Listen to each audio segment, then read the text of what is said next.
And there it is. The first game of the season is in the books for the Nashville Predators. They lose to the Tampa Bay Lightning 5-3, essentially 4-3, outside of the last second and a half that Kucherov scores the empty netter. This was a fascinating game because Nashville looked really good for 40 minutes of this hockey game. It was one of those games that you feel sick to your stomach after the first period, and you're texting your friends and saying, oh no, this could be a really long season. And then something crazy happened. They came out for the second period, and it was almost like they remembered, oh, we know how to play hockey. The first period was one of the worst, statistically and to the eye, worst periods of hockey the Nashville Predators have ever played.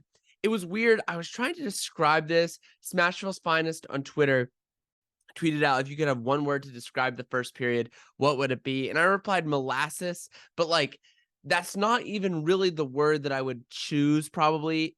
I couldn't really put it into one word. Let me tell you what I felt about the first period for the Nashville Predators in this game. I felt like it was like, let me try to make this comparison. If you're a Star Wars fan, Anakin Skywalker was incredible, right? He could move easily. He was a full-fledged human. He could do what he wants. He turns into Darth Vader. Suddenly, Darth Vader has very mechanical movements. And you see that in episode 4, A New Hope, right? He's fighting Obi-Wan and it's very stiff and mechanical.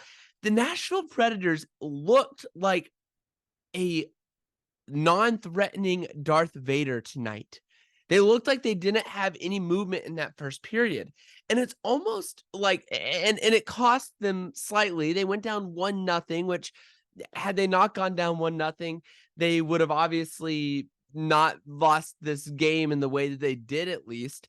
And they come out in the second period revigorated with life. It was like there was something new that happened in this team. And they came out and they started to play well and they won the second period.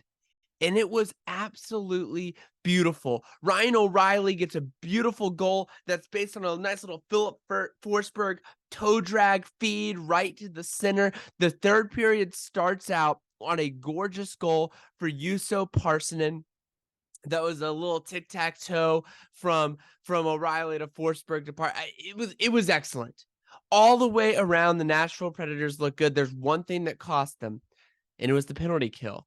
Now, what I'm not going to say is this. I'm not going to say the penalty kill is the big issue here. Certainly, it could have been better. Tampa just has a really good power play. As I was watching this game, though, I thought to myself, if I'm the Tampa Bay Lightning, I'm going to talk about them for a little bit, I'm stressed because my team can't do anything 5-on-5. They almost were solely reliant on the power play, and that doesn't win you as many games as you would like to see, though I do believe, they said this on the broadcast, I do believe Tampa is going to be better this year than a lot of people are giving them credit for. But I think what you saw out of Nashville is the first game of the year, you're on the road, a bunch of young guys, you come out flat in the first period. That's just what you expect from a bunch of young guys. And I think it's really neat to see how in one game they kind of transitioned and said, okay, we can do this. And they started playing.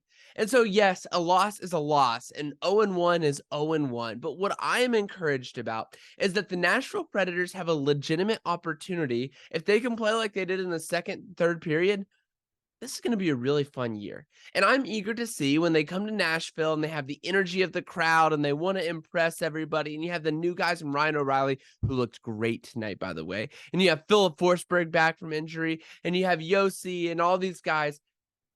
And the new guys, by the way, how they're going to play. It's very interesting. Tyson Barrie looked really good tonight. Luke Shin looked very bad tonight.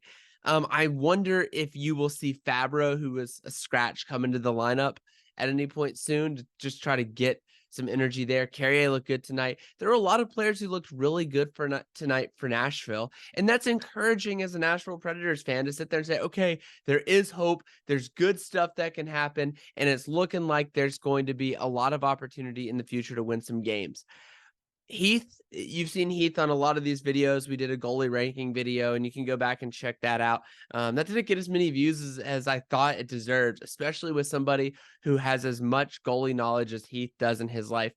Heath pointed out that Saros was chasing the puck a little bit, and a lot of the goals that Tampa scored, he was out of position. That's not something we've been able to say about UC Saros much in his career, and we saw a little bit of it tonight. So that is something that does scare me a little bit. Anyways, game one in the books. Nashville loses 1-0.